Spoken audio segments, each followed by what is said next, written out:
Hello, my friends. Hi, how are you? Happy Monday. Today is a holiday. I think it's like George Washington's birthday or President's Day, something like that. So the kids had no school, but of course, I'm still up and grinding and doing my thing. I get going early in the morning, and next thing you know, I'm like doing my stuff. But then I realize, like, as I'm running my steps, I'm like, oh my God, I completely forgot to dysregulate myself. I forgot to do my cold shower. And the reason was, like, I was like so in my head. I was thinking about the future.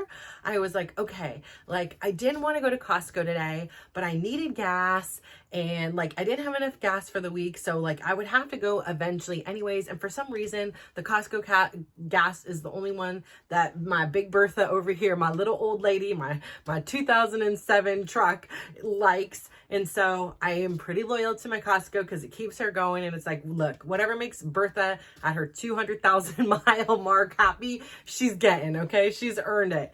So I knew I had to do that. And I knew there was like a couple small things we needed, nothing necessary. I already knew what dinner was going to be. I had all the ingredients. It's my day to cook. And I just, sat there baffling back and forth. It was like, I have so many things I want to do. I've got this momentum going. I've got the inertia working for me. I just didn't really want to go to Costco. And then if I had to go to Costco, there were still things I needed to pick up at Safeway. And when I get into Costco, I just have a major case of ADD. It's like, oh, what's new? What's this? Oh, I literally have almost overstimulated, even with a list. Like, I was very good with my list today. I bought two things that were not on the list that were like Brussels sprouts and something else that we happen to need. And that like I had forgot to add to the list. But other than that, I, was really good, but it didn't mean like in the store, I wasn't like, oh, look, this. I get such like, it's just a time hog. Like if I could just get in and get out with the list, like, okay, fine, 15 minutes max, like it was 10 or 12. It wasn't much at all. And I mean, granted, it's a big store, but still like it wasn't that bad. So I got through it, and I even at Safeway, same thing. I had my list. I stuck to the list, which meant like I didn't overflow the cart like I usually do, but I still was like, oh, what's this? Oh, what's this? This is on sale. Like I get so like, like I had said this like during the holiday season. My son Brad, I took him shopping, and he was like literally just redirecting me. He's like, you see signs that say sale and you're just like, and I'm like, okay, listen, you need to come shopping with me all the time, and all the money that I save, I'm going to give to you because I don't need the extra junk. I don't need the extra stuff just because it is on sale. And here you go. There, I get some time with my son. So, but yeah, I mean, it is like an issue, and I know this about me. Like it's so it's frustrating. So I really didn't want to go, but then I was like, okay, the work I do today will make the rest of my week easier. It'll like get off the mental to-do list. Otherwise, like it was like on my mental, like, do I stay or should I go? Should I do it? Should I not? All morning. So much so that it was in my mind, in the shower. I finished up washing my body and turned off the water, got dressed, did all my stuff. And like I said, I was, getting my steps in because I wanted to get that done. And, the second thing that I was like super like concerned with, like, so it was two things. It was like to Costco or not, like me, not a major like thing. But the second one was, I go on here and I'm telling you, and like in parts of me, I really do believe this. Like I am totally imperfect, right? I am flawed. I am full of mistakes. I am learning. This is why I'm on this journey. And this is why I'm having the courage to share it with you, because I know for as wonderful as you are, but that you're flawed too. And I want you to see that, like, if somebody else is flawed just like me and they can accomplish certain things, or, raise their hand and be like, yeah, I'm flawed. Yeah, I did this wrong. But then I like started thinking, like this morning, I was like, this is where I ended up getting really caught in the shower. So it was like to shower or not, or not to shower, to Costco or not.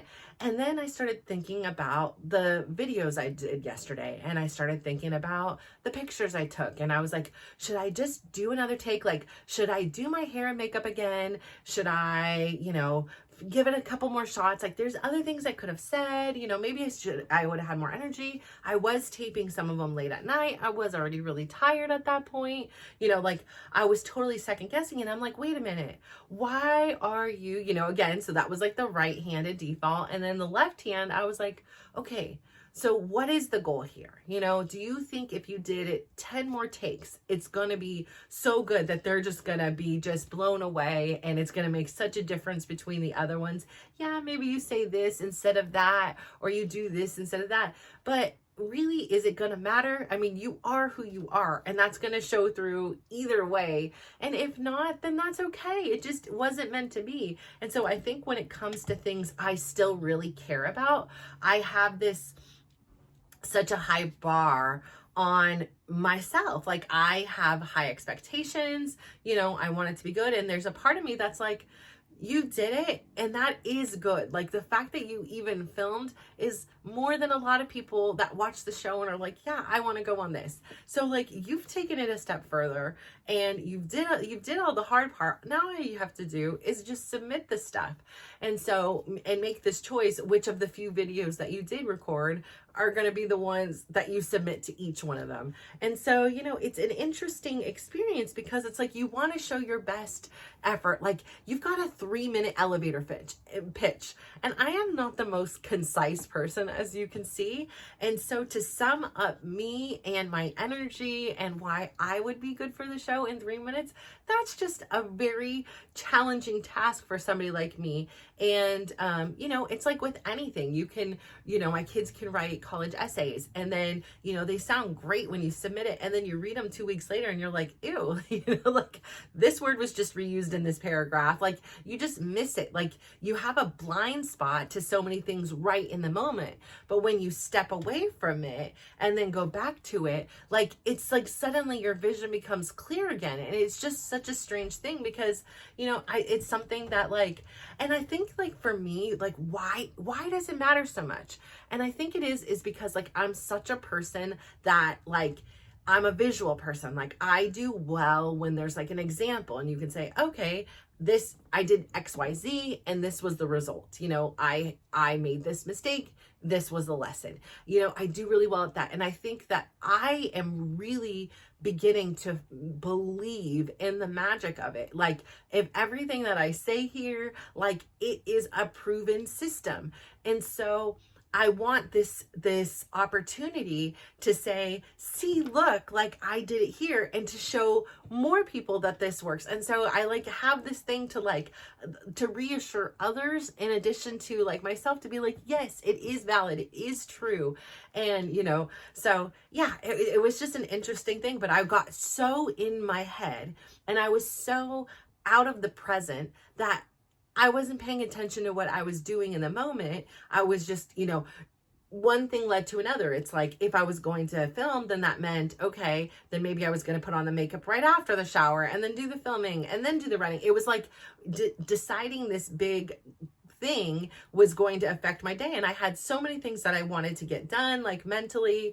I had already done a few things, but I had still so much more I wanted to accomplish in the day. And Costco and refilming were these wild cards that I really didn't have planned, that I really didn't necessarily want to do, but felt this like obligation, this you know, curiosity, like, should I do it again? Should I this? Like, maybe I'll take another picture and I'll post this way. Do you really think that that's going to be the thing? Like, oh, you know, this picture, you know, her head was a little to the left, we're not taking her. Or, you know, my energy is what my energy is on here, on there, it's in the house. Like it is who I am, and it's either going to translate or it's not.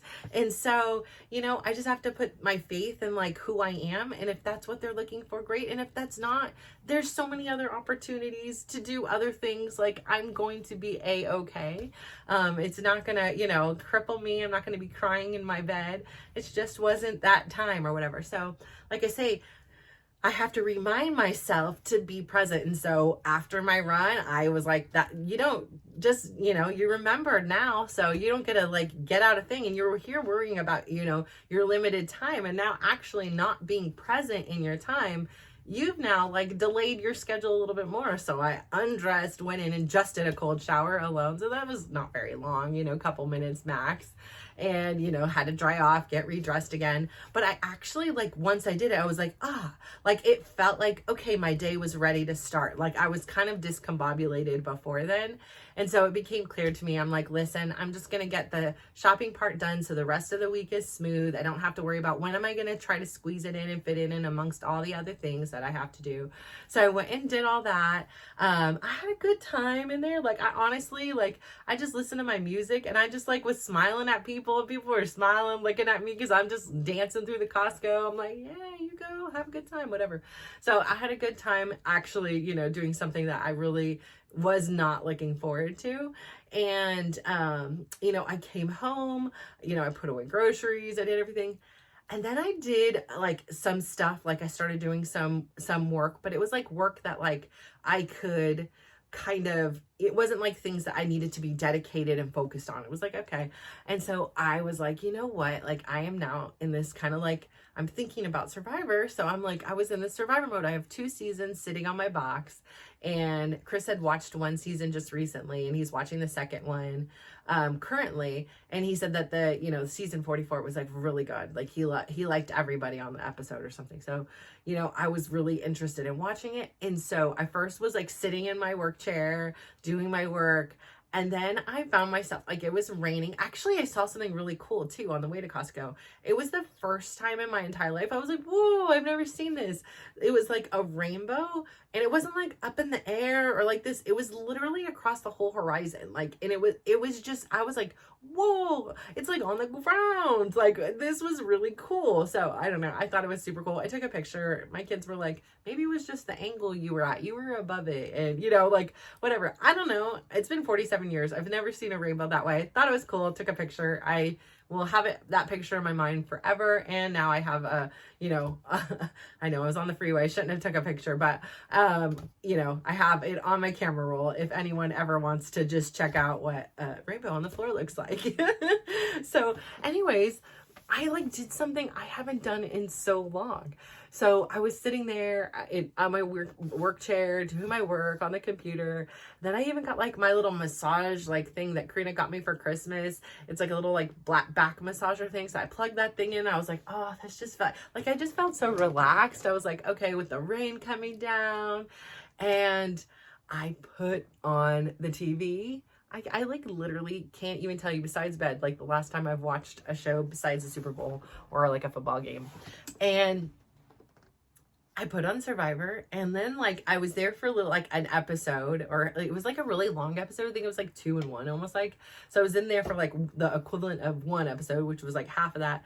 And then I was like, that bed just like so super cozy. I got into my bed. It was like kind of like on my bed. It wasn't all the way into it, but I got on it. I put over my thick UGG blanket. I was like cuddled into the fuzzy pillows, and I was just watching TV. And then like my son came in, he was like, you okay? It's so weird to see you watching TV. And I was just sitting there. I was a little bit working, but mostly actually just like relaxing and watching TV. And I was like, this is so weird to me. Like I felt so foreign. But it also felt very like, it's a holiday. It's a rainy day. It kind of feels like a Sunday, but it's a Monday. And I don't know, it just kind of felt like the vibe. And so I ended up sitting there and watching that until my daughter came in, and then she's like, she came home, and I was so excited to see her. She's like, what are you doing? I was surprised to hear the TV on up here and to see you laying in bed during the day, because I've just been so active all the time. And I was like, I know, I'm a bit surprised myself. And so of course I turned it off, and I got to chat with her for a little bit. And then my son came back in again because he was just like so surprised, and he likes hanging with his mom and his sister on occasion, so he came in and was chatting with us too. And then I did that until it was time to cook, but it felt actually pretty good. And then when after dinner I ended it like my daughter was here, her boyfriend, we all had dinner together, which was nice. And then afterwards, I came up and finished my episode while I did my running, and then now I'm here. And I was like, I actually now, like, I feel like the urge to, like, take my shower and get back in bed and watch some more. Like, it's just interesting. So it's been like kind of a weird day for me. Like not in my normal kind of character of who I am now, but it was also very like, I don't know. I think I just sometimes need it. I push myself really hard and I have to. Like, I've learned for me that consistency and discipline is what is sustainable. And I know somebody can be like, I go to the gym 3 times a week and that is their form of consistency. And I like applaud you. Like for me, it has to be a daily thing. So again, like I give myself permission to like veg out and, you know, take a break. But I was like, you still have your rules. You're still going to hit. And it wasn't even like a question. Like, okay, I got my rules. And it was like, I was so out of it. I almost forgot, like, I have filming to do today. You know, like, it was just one of these very strange days for me. And so, yeah, it's been just definitely an interesting day. So I have like a pile of things I still want to get through. So I'm hoping that like, I'll get this done. I may end up doing a super short one today because I don't even know what I'm talking about. And I'm just kind of in a like, almost like in a daze, like not a brain fog, but I'm just like, you know, I'm just super kind of chill and I don't like have something that's like super like pressing or interesting or popping in my mind here. And that's okay. And I think that that's life is like some days, you know, there's going to be 50 things I want to say and I don't have enough time. And then other days it's going to be like, yeah, so, hey, you know, how about them Niners? Like, you know, but you know, that's okay. I think that that's the thing is like, I don't have this pressure on me of like, I have to do this and I have to be this long and in this and this. So I think that that's kind of the beauty of this experience and having like no rules. But I went through and looked at the applications for Survivor and Big Brother.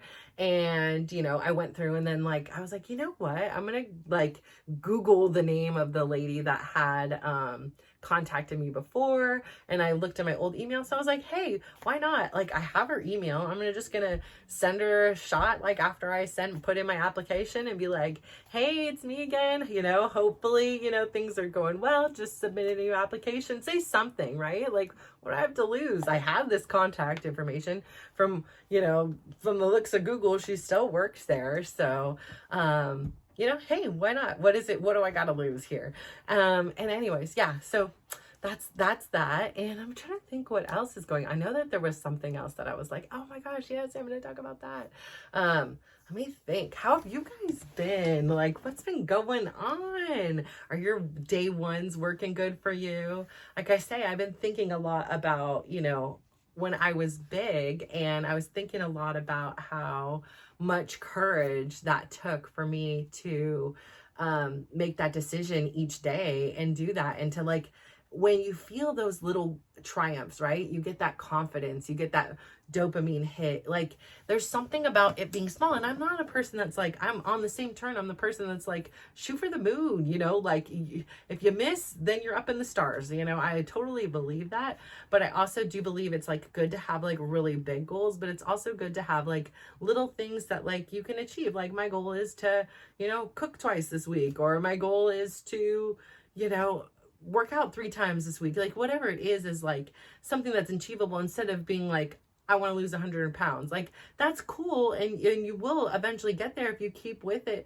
But like, it's so large. And it's sometimes when things are so big, they get a little bit overwhelming. And when you get overwhelmed, then you have your whole like mental aspect, and you know, you feel unworthy, you feel like you can't do it. Like it's just a really difficult thing. So I think that being able to keep things small and manageable and accomplishable, and then like if you can chart it out, like if you can somehow document it, like I look over, I don't have it in front of me here, but like I look over at my great gratitude jar, and it was again like, it's been something for years I've been wanting to incorporate. And sometimes I would do it on my phone, but then I would get distracted and I'd forget why I was on my phone. And next thing you know, I was looking at Facebook at something. And then like I came up with this idea, and it's been every day this year. So I don't know how many days we're into the year now. It's like what, February 18th, 19th, something like that.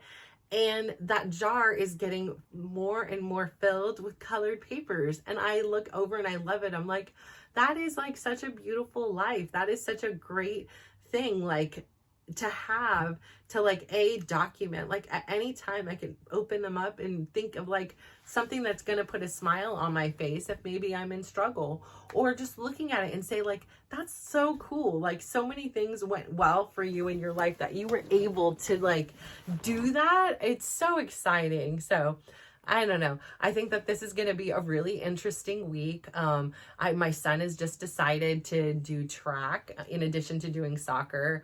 I have like so many things coming up and so many things to do. Like it's coming into that crazy time with my son. Like it's March, to figure out, like he's gotten a bunch of acceptances already, but to see, you know, what is actually going to happen with him. You know, we go not this week, but the following week and meet with his surgeon again and see like how's his progress going with his injury.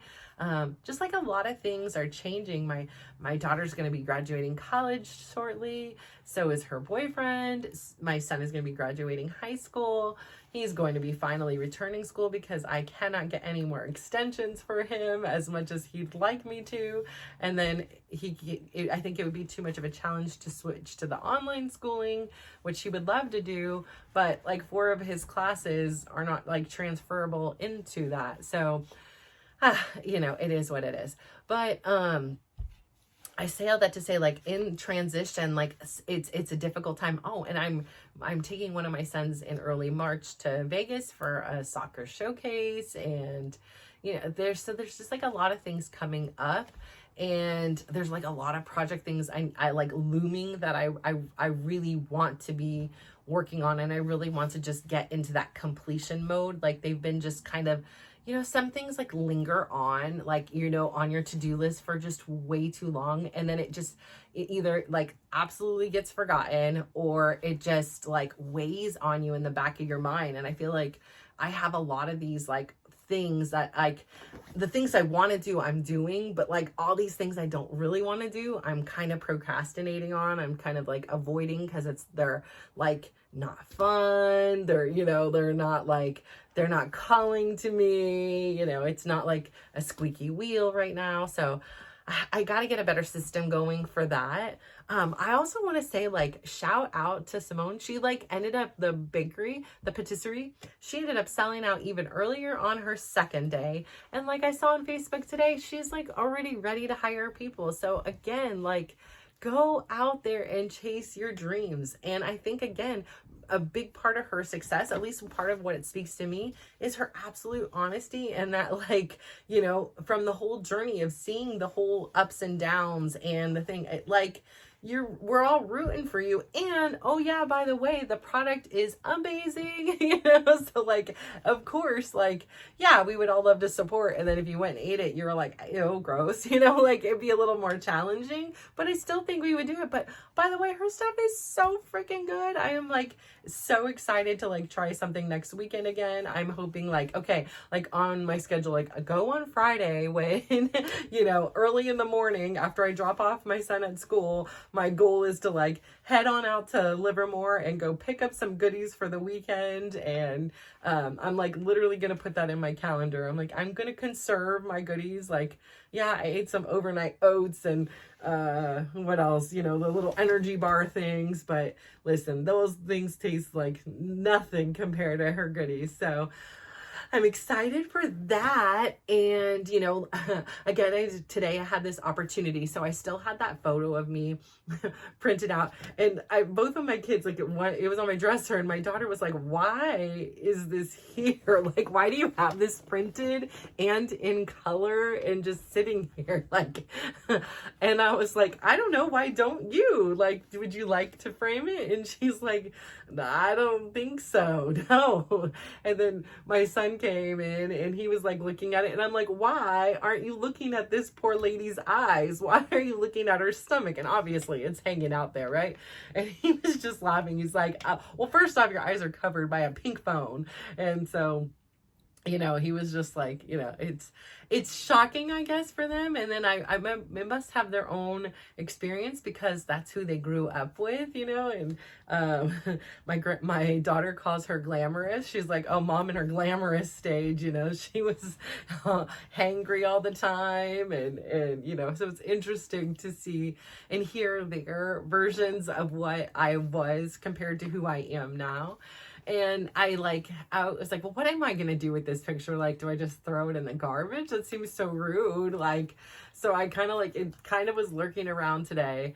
And, you know, while I was doing my writing, I was like, you know, thinking about my experience yesterday and going to this, like, you know, 16-year-old self of mine. And I was like, oh my gosh, I feel like I need to go pay this version of me, like, a visit. Like, yeah, she's an adult and she's got it. Like, but I don't know, there's some part of me that's like calling to me to say, like, she needs a visit. And so I know, again, this is the wonky tonky part of the conversation, but I had this like mental moment where I literally just like closed my eyes. This girl, we met in the bathroom. She was going on the scale, you know, like this is where it was. She does, she's not a big, you know, she doesn't want any of that touching business or anything. We high-fived. That was our deal. And, you know, like, again, like every time I do it, like literally brings me to tears. And I'm just like, I'm so proud of you. Like, I am so proud of your choices. Cause like everything was so hard for you. Like, you've made my life today 1000% easier because you decided to do the hard work then. And like most of the hard work was just the mental choice of like saying, we're going to start doing this now. And then actually doing it. And then even the next day, like, and then it got me like thinking, like, every day we're alive, like there's a different version, like that is me, right? There's no doubt that that is me, that was me. But like, I'm so different from that person in many ways. But like I said, even in the shower experience today, I still slip into that default mechanism where it's like, I'm trying to be perfect. I want to be accepted. I want to be liked. I want to be approved. I want to show, you know, my best effort, you know, to these people that I will never see and know again, perhaps, but I want to like, this is like, you know, it's like an interview. You want to show your best. You want to like thing. And I'm like, listen, this is 3 minutes. They can call you and you can go on others. Like, I really have to like talk myself off the edge. Otherwise I was going to sit there, spend another whatever amount of time blow drying my hair out and putting on, I just hit my face, putting on more makeup and all this stuff, and to just film the same thing over and over, trying to like make it the best version of me. But honestly, like, and at the end of the day, I just want to say, like, I'm just imperfect. And if what they're looking for is perfect, which I've seen many episodes, I have yet to see the perfect contestant or the perfect person on there. So I highly doubt that they're looking for perfection. But if they are looking for perfect, it isn't me. It's not me. It's never going to be me. And that's just the way life goes. And so, yeah, it's hard when you realize sometimes, like, I'm in this default setting.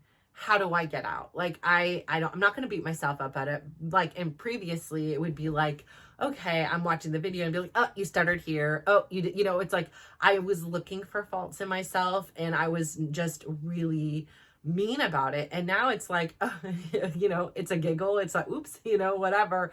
Like, it's a very different energy I give to myself because I now do practice this self-care and self-love. I think that because I'm in this place where now I do have this love for myself, that it's also really hard for me to be cruel. Like, you know, it's like I can be stern with my kids, but I'm never cruel because I love them. You know, like when you love something, like you just can't, I don't know, I just can't fathom being cruel. Like, you can't be both in one. I can't love you and treat you cruelly all in the same sentence. So I don't know.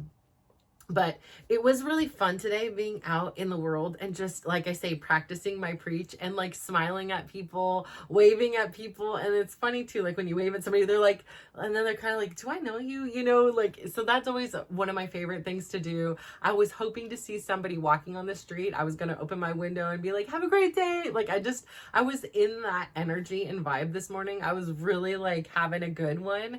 So I was surprised when I came home and I was kind of tired, and cozy and cranked that heater up to like 72. It was so warm and toasty, and the rain was pouring today. It was like coming down. And so it just was like such a good day to just be able to kind of relax and veg. And I wish I would fully give myself permission to just relax. Like I said, I was still, doing some little work tasks that I could do on there, but even some relaxation for me and just some little bit of a mental break, because even when I am relaxing, I'm still often learning. I'm listening to an audiobook. Like, I'm so hungry to learn, and I so just want to like learn all these new experiences. I want to start like having the ideas like, oh, you can behave this way. Oh, like this is how different people, see the world. Like, I think it's fascinating. Like I was asking Chris the other day, like, cause he like basically the entire weekend watched TV. And I just asked him, I was very curious. I wasn't being judgmental whatsoever. I was just absolutely curious. I'm like, do you get tired of it? Like, and he was like, no, I love TV. I have always watched TV.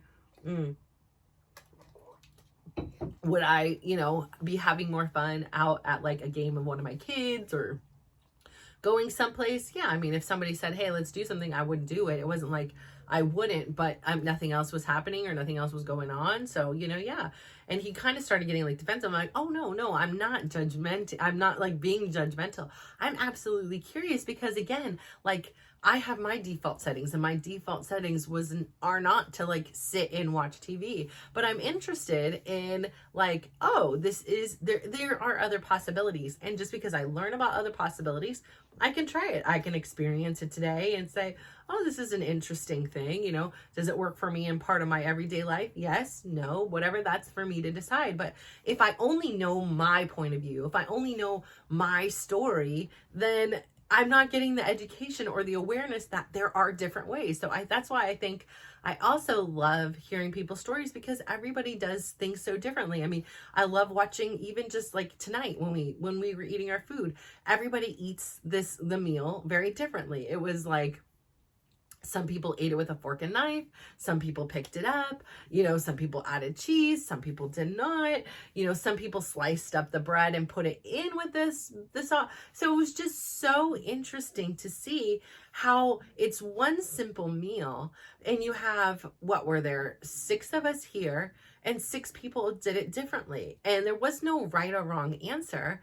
It was just, I was curious, well, why did you choose that way? Or did you know there was a fork? Or, like, did you intentionally not want one? And it wasn't like for judgment and to say like, oh, wait, do it my way. My way is better. Like, it was just like a curious fascination. And I think that like, for me, goes along everything. I mean, I enjoy watching people do what they love doing for that reason. It's just so interesting on how and why they choose it. And sometimes they don't even realize. It's just like they come and they just start doing it. And it wasn't like a very well thought out thing. It was like they were just in their personal default settings. And I think it's just interesting. And I'm like, oh, okay, I can now, maybe next time I eat this, I will just pick it up. Or maybe next time I eat this, I will not add the cheese. Or, whatever it is like, it gives me like, it opens my mind to like more possibilities beyond what, I just naturally, instinctively do. And like, when I see those practices in little things like ways in which to eat a meal, it then like tells my brain and my body like, oh, this is okay in other things that are bigger or more serious, or, so I think like different ways to react in a relationship and things. So life is so filled with so many lessons. Like, and the coolest part is like, here I am applying to Big Brother. Here I am applying to Survivor. Here my son is applying to colleges. Here he is, wanting to get on soccer teams, or, whatever it is, you may be applying for a job, a volunteer position, an internship, whatever it is. And we're always seeking like, this approval of something else, this acceptance, this, we want you, come be a part of our group. And it's just an interesting phenomenon to me. But yet the lessons all around, like when we're trying to get these new lessons from the universe, world, God, whatever you want to call it, they're like abundant, and we're not having to apply anywhere. We're not having to say like, hey, are we accepted into your school? Like, we want to be a part of this thing too. No, it's like available for all of us. And, I think it's just, again, I'm going to say this word for the 50,000th time today. I think it's interesting that we have to like apply to so many things and prove ourselves. And why am I worthy to work here or go attend your school? And I don't know where that concept came from. Like, was it back in the day we had to like apply to be a part of your royal court, or, apply to be a part of your tribe, or, what was it? Was it you were born into this and that's what it was? Or, you were friends with somebody, or you married somebody. So this whole concept of like acceptance, and, it's everywhere around us. Like, what kind of credit cards are accepted here, what kind of payment is accepted, is, acceptance is such a part of our culture. And, the way words we say, is this acceptable? And, we risk, being canceled if we say the wrong ones, or we have the wrong thoughts. And, it's a very tricky concept, because we all want to be accepted, right? Like I think many of us, I mean, if you haven't, you are so lucky, but many of us either directly or indirectly have experienced times in which we were not accepted, where we were rejected from a job, or a potential partner, or a friendship, or, a lunch table. I mean, I remember times where, I ate my lunch alone, and, I think, there again,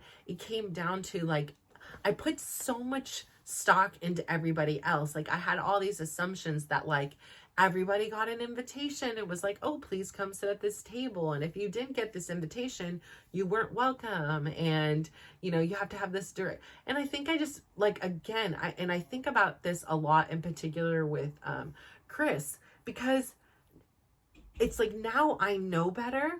But at the time, I had invested so much belief that he would just know.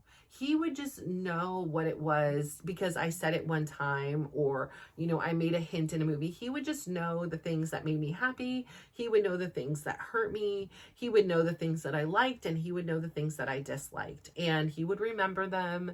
And if he cared, he would know these things. And I just think back and I'm like, this person who now, of course, I didn't know the extreme gravity of his entire upbringing when we met. And of course, we didn't know for a long time because we were absolute strangers. So, it eventually came out, all the horrors of his own personal life. And to think that like this person who was broken in so many ways would have any clue on how to anticipate my needs, like, oh my gosh, I just gave up way too much of my power to somebody who had no like ability to have that kind of power, like didn't know what to do with this kind of power. And often so, like, I did that with other people too. It's like, okay, like, groups of friends and things like that. It's just like, I just gave everybody else my powers and just waited to see if I was accepted, if I was wanted, if I was loved, if I was cared for, if you liked me. And if you didn't, I was okay with it. I mean, there were maybe a part inside that was sad, or a part was crushed, depending on what the situation was. But, like, I didn't like proactively take a lot of measures into my own hands. I didn't sit down and evaluate what it was I wanted from myself in the first place. And then I didn't communicate that to the people around me. Like, hey, I'd love to hang out with you. And I think like a lot of us, we just get so afraid to speak what our wants are. And, we get this, a feeling, again, we don't want to be rejected from being like, we're too bossy, we're too much, we're too assertive, and that we a lot of us will just default to being like, okay, we'll just kind of let the assertive ones take control and arrange the the parties, and hopefully we'll get included because we're just enough but not too much. And it's so difficult. Like, it's so difficult to manage and to feel accepted. And so I think about this sometimes because in my gym classes, I'm very accepted. I on very rare occasion do I ever feel any form of rejection from anybody. On a very rare occasion, perhaps maybe somebody will look at me different or will say something. I mean, I can't, on a very rare occasion, I mean, less than how many fingers are on this hand over how many times I've gone to the gym has something like that happened to me personally. And I think, of course, a lot of it has to do with the energy in which I'm bringing to the room. What am I expecting out of this? I'm not going in there. My goal isn't to go in there and make friends or, do anything. Are those side effects? Yes. Am I so happy to see certain people? Like, come Tuesday afternoon, I really do have so much fun in that class because I feel like I haven't seen a lot of these ladies and gentlemen for a while, and then I see them again and I'm like, oh my gosh, like my friends, like my people, they get me, they understand. And I feel like in so many ways that the other students in the class, they have had the joy of meeting the reborn me. They don't know anything about my past beyond what I tell them. They just see me in my natural, newborn, newfound form. And it's lovely, right? And there's no stress. There's, beyond, of course, sometimes there's this person took this person's, there's some kind of petty stuff. Again, 90% of the time, most of the petty stuff isn't even said in English. So I'm not following what the heck they're talking about. I'm just in there stretching, I'm not going to be worried about that.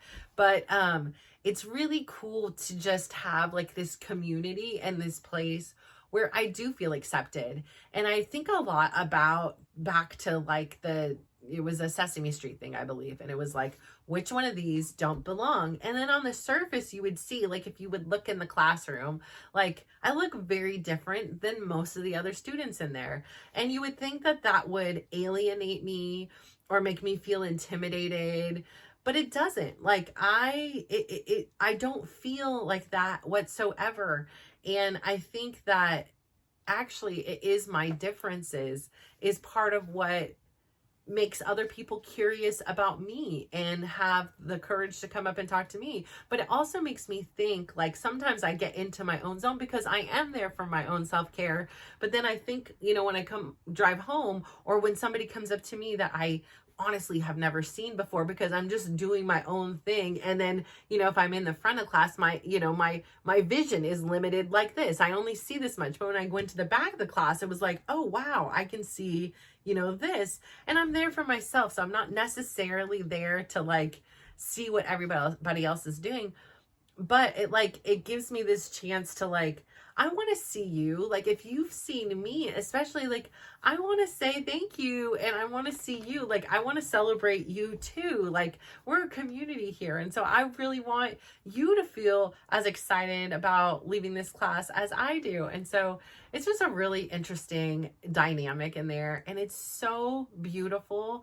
I don't know. It just makes me so happy every time I go in there. And I never know who's showing up or who isn't showing up. And if I don't show up, I'll get a text or, they'll be were you okay? You weren't in class, So it's I do matter. I am somebody who is accepted in there, and that feels really good, and that feels really nice. And it was a total side effect because originally my plan was listen, I'm going to go here. And my first few months, it was the hardest challenge of my life.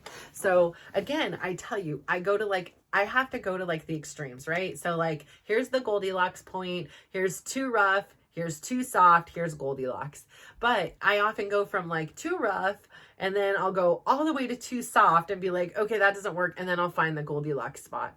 So when I first started going to the gym, what I had known about myself was I tend to be a very social person, and I took my experiences as being a friend in my previous form, right? Like I took, the high school experiences and the college experiences and work experiences and things like that. And the people that I was attracting then, I took all those experiences and I was like, listen, I am not in the business right now to have friends. If I have friends, I'm going to have to take on their problems and hear about their volatile marriages and their problems with their kids. I'm like, listen, I'm just here to work out. Like, this is where I'm going to get away from my own problems with all those things, right? And so my kids would be like, did you go and talk to anybody? I'm like, no, I didn't. And I was like, do you know how much self-control it took? Like when people are standing there, like talking about like, oh, how, college applications or something, like say subjects that I know a lot about. And I was like, I would just sit there with so much self-control and be like, I can't say, don't say anything. Don't say anything. Don't say anything. Don't like, it was, oh my gosh, it was so hard. But I think because my energy is what my energy is, like within days, people were coming up and talking to me, even though I was in the back of the class, in the corner. And I think it was because after like my second class with Javier, there was just something so special about it. And I just felt this like compulsion, like I really need to say thank you. Like I have done a lot of things. I feel like I really need to share like what my journey is. And I really just need to say thank you so much for having this killer energy that like emits throughout the classroom. It was like nothing else I had ever experienced. And it was just like, I don't know. I want people that I care about to know, like, I see you too. Like, I know your work. Like, I know being a mom and being a wife is oftentimes like a thankless job. Like, I remember one of the reasons why I had hit my absolute rock bottom, and one of the reasons why I had told Chris that I no longer wanted to be married with him, it was two of the same reasons. Like, every day I would come home and or somebody else would come home and I would be like, how's your day? Like big hype man, like tell me about it. Like what's going on? Did you have a good day? What'd you learn? Like I was actually genuinely curious. And the kids were hit or miss, like sometimes they would be so involved in what they were saying that sometimes they would ask me about mine. Sometimes they wouldn't, but they were kids. The expectations were low. But Chris never once did. Never once asked, how was your day? What's going on with you? Whatever it was. And that just broke my heart. Like, I just felt so unseen, unvalued. It was just like I was an accessory to make everybody else's life better. And that was like one of the things that had really stuck to my mind that day that I drove to the mountain and the day that I told Chris that I didn't want to be married anymore. It was just like, I had devalued myself so much as a person that like my tolerance was like, I wasn't even worthy being asked how my day was. Like it didn't matter. And like I said, like another part was when, I first did start working out and Chris argued with me profusely on why I needed a room to myself for 15 minutes and how unfair and unreasonable that was. And, here I was full of shame. I was that 300-pound body trying to move. Like, it's not easy. It's really hard. Like that belly, it is flapping when you're moving. You try to do a jumping jack, it's like it's reverberating. It's hitting the belly, it's going back. The arms are hitting the thing. I mean, I remember the first time that I was doing one of these arm exercises and I almost cried. I probably did. Knowing me, I'm gonna say I don't cry, but now apparently I do every day. And the arm didn't make the slap sound. And I was like, oh, it didn't slap. Like, it's maybe getting firmer in there. It's like getting toner. Like, it's working. Like, you have no idea. And the legs were flapping against each other. Like, the song ended and my body is still clapping. Like, it's like, like, I was embarrassed about that. I didn't want anybody to see that. I was ashamed. And now I'm like worrying about being judged within my own family. Obviously, they see me, they didn't see me like that. It's not like I walked around like that, but like I did with clothes on. And so, like, I don't know, I just felt like if I ever asked of anything, it was immediately shut down. And so I felt like, especially as somebody, and I think that's why it's so important for me to like smile at people and to like recognize them. And when they're doing their jobs, like I swear, even today when I was at Costco, I was like, how are you? How's your day? To the person, to the checking me out. And the guy's name was Mike. And he was like taken back. He was like, oh, nobody asks me that. My day's good. How's your day? Like, you know, and you don't realize how often we just take the people around us for granted. And we aren't robots yet. I know that that's where our society is going, but we're not that. We're real people with like real feelings and needs and, you know, wanting to be accepted and wanting to be seen and heard and cared for. And so, you know, all those little things, I think they matter. And so, you know, like I say, I sent this little note, like I found him like total stalker on Facebook and was like, just thank you so much. Like, here's my journey. Like, here's what I've been through thus far. And I think I had lost 70 pounds at that point. I think it was 70, could have been 80. It was either one of those. And I just was like, thank you so much for now being a part of my journey. And that like means so much to me. I can never explain. I do believe because of the person I am, I would still be here where I am without him, but I don't think I would have been having as much fun. I know that for sure. Like it just is something very magical when I do those classes. And even when my body is tired and exhausted, it's like, it's go, go, go, go time. Like, we got this. Like, you know, there's like these songs like hype your bestie up. And I'm like hyping myself up. I'm like, let's go. We got this. And sometimes my legs are like, no, you don't. No, you don't. I said, we are going. Okay, we've got 50 minutes. Get it together. Then you could collapse afterwards. But you know, just having this acceptance and this appreciation. And I just really wanted, you know, at that time, like I say, for him to know like how much I had appreciated him and how much I had accepted him and how much I appreciated for him for creating this community that also accepted me.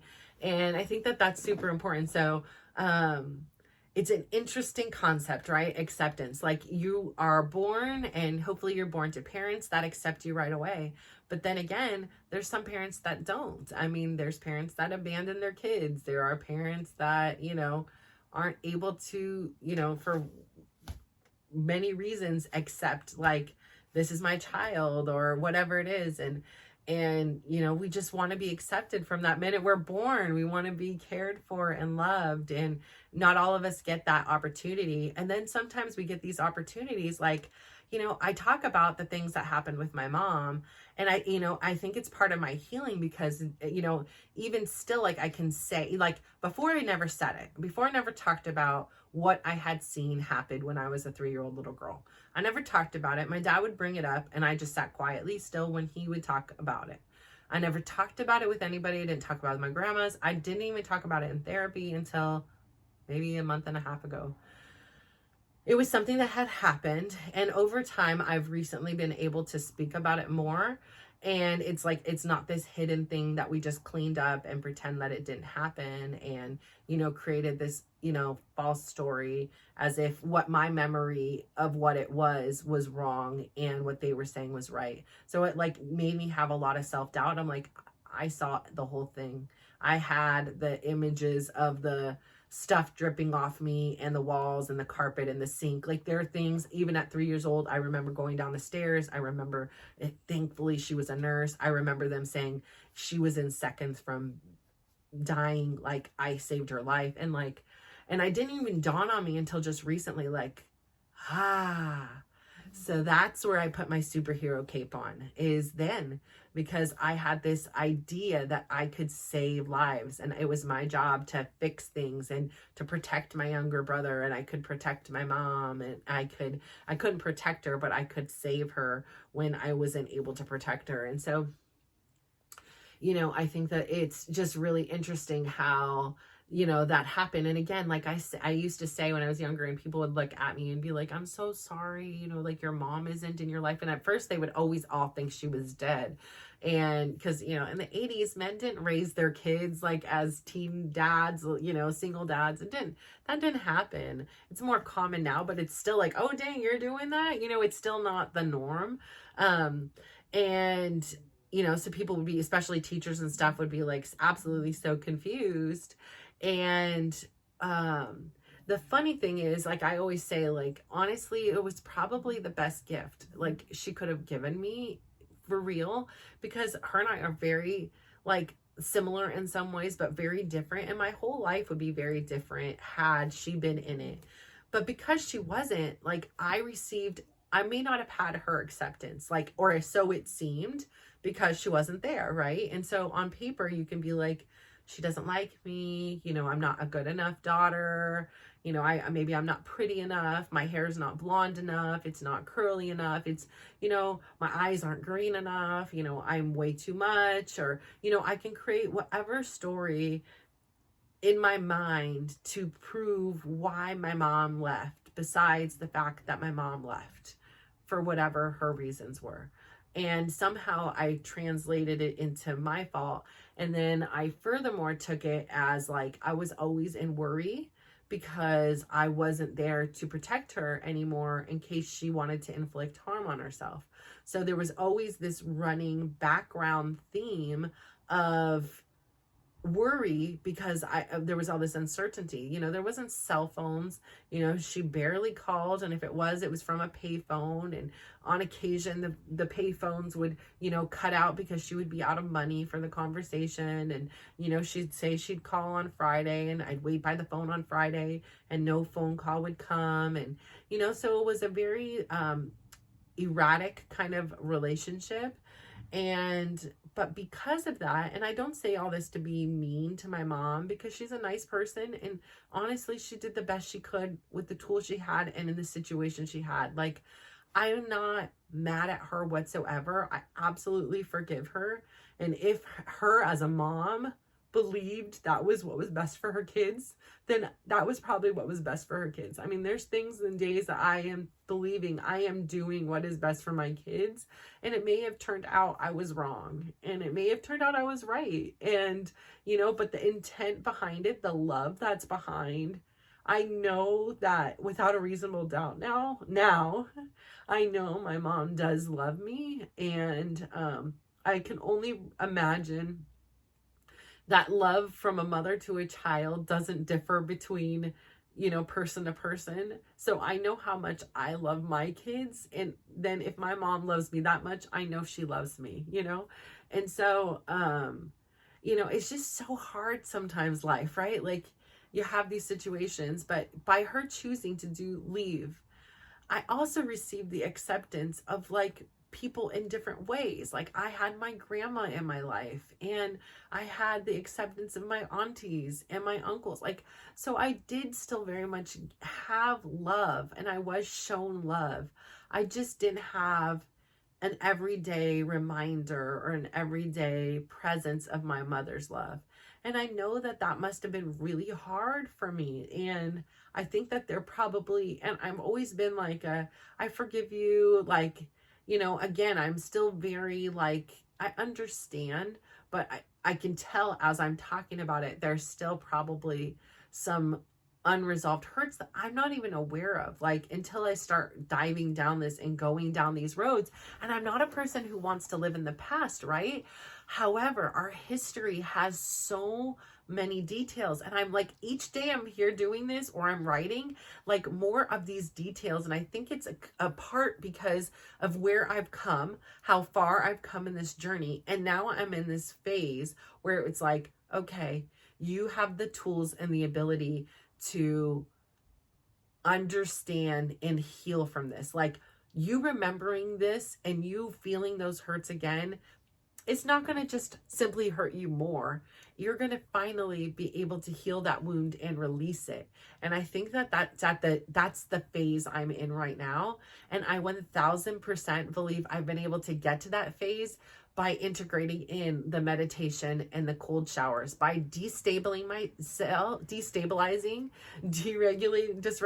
myself, and then being able to like hone it back and have that conversation and just breathe through it and regulate it again and stabilize again and go back to where my foundation is and understand that like, yes, I'm using my right hand. I'm in a dysregulated state, but there's an alternative here. I think has provided me with this very safe platform to do this kind of reverse investigation of who I am and how I became that way in order to like combine it with who I'd like to be and realize what those lessons are. And every time I have some kind of breakthrough, every time I have some kind of healing, like it's like something like literally flies off my body. Like I feel like these weird different like pops in my hip and stuff like that. Like it's almost like these traumas and these tragedies have like attached to me like glue or cement, and they've been stuck there for 40 plus years. And now they're like, we're free. I'm free. And so they want to be free. I want to be free. And again, we go about it and I'm like, oh, nothing is bothering me. But apparently like in my subconscious, these things are still very much being held on to. And so I think it's really important. It's very painful at times, right? Like, is it fun to sit here and go back and think back like, oh my gosh, I would sit there and wait around for her. And I think the difference is who I am now is before it would be like fuel to be pissed off. It would be fuel to validate why I was unworthy, why I was unloved. See, your own mom didn't even call you back. Like that was the old conversation. And I don't even like almost like repeating it. I don't even like saying what it was, but it's so foreign now. Like it was just like, she was doing her own thing. Like she could have been out of money then. It was my mom. She could have been in jail that day. Like who knows what was going on in her life, which I'm sure was an absolute hell. I'm not thinking that any of those days without her kids was peaches and cream. I think she was in an absolute hell internally for sure. And so I think that we just have to learn how to, and especially me, like to drop the judgment. And it's really hard sometimes when we have our internal biases. And I think this is why I had a conversation with Chris this weekend. I go, there's very few people that it's really hard for me to show up as the Natasha I am today. It's like something when I'm in your presence again, or in my dad's presence again, I am immediately the older version of me. And then what the struggle is I'm like pissed off that I'm in this other version that I do not like anymore. I do not feel comfortable with being in that position. Like I'm pissed. I'm like, and then I'm trying to like, have this conversation between the left hand and the right hand, in addition to taking on whatever they're bringing at me. And it's just this very like almost overwhelming, very dysregulated thing. And I'm not saying it's every single conversation, but it's damn near. And so really having to practice and like forcing myself this weekend into like situations where like, I'm going to go down and talk to him, because I can learn how to maintain who I am. I do not have to go back into that person I was, and the person who is becoming a stranger to me, but is yet still very familiar, who is like filled with these biases. But I think because I am so biased, because I have relinquished so much power to these individuals, and I think I resent not them because they didn't force me to do it. These were all my choices ultimately, that there's a part of me that still hasn't forgiven myself for, doing that. So anyways, it's been a long day. I'm at an hour mark here. I'm going to let you guys go, but think about that. Like if you can go back when you're ready and take some time and investigate, some of those things in a different mindset. Like what I was talking about, how with my interview, like if I look at it a week from now, I could be like, oh my gosh, I should have said this, or I said that twice. Like when we're in a situation, we have a very narrow focus. When I'm in the front of the class, my focus is very narrow. But when you take a step back, you will see a bigger picture. When you have some time between you and a situation, or you and something you're doing, you have different eyes. It's like each day we're a different person. And so it's almost like a different person is looking at it, who is a little bit wiser and a little bit better than you were before. And, you know, I think that there's an importance of giving ourselves grace. Like, don't expect perfection.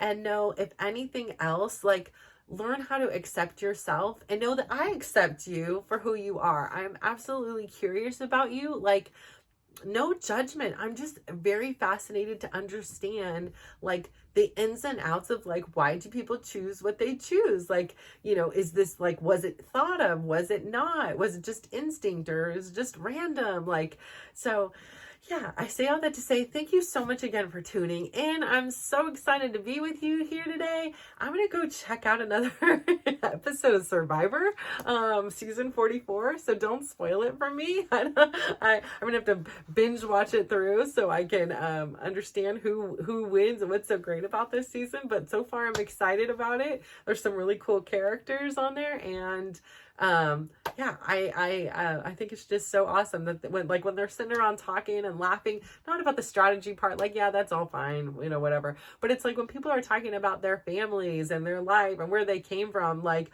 and they're sitting around laughing and people are singing, like, that's the stuff that I'm like, heck yeah, that is what I want. That's the experience I want. So thank you so much. Have a great day, evening, morning, night, whatever it is. Mwah. Bye.